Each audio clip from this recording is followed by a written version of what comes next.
So the core concern is that there is a huge disparity between uh, the real experience and how it is presented online and stuff, right?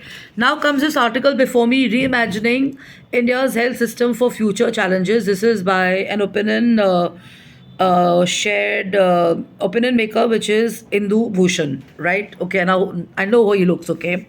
So he shared the same point that India's digital public infrastructure, particularly Ayushman Bharat Digital Mission, can enable community of care, real-time surveillance, and learning health systems and stuff. But digital tools can strengthen coordination and decision making only if they are unpinned by trust, sound governance, and strong ethical safeguards. And he's talking about emphasizing prevention, gatekeeping, and defining provider networks and rational payment systems online, including offline. And he's talking about regulation, which must include innovation while protecting the public interest, not excessively but also through stronger controls and direction.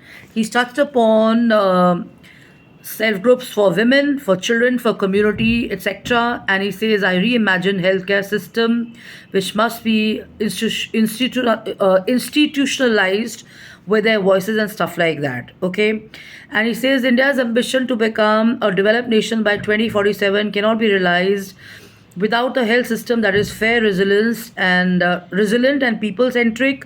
And Ayushman Bharat demonstrated the bold reform at scale which is possible. And the next phase must go deeper, from coverage to care, from schemes to systems, and from promises to lived reality. The choice before is clear: continue to patch up this fragmented system to reimagine it for India for future.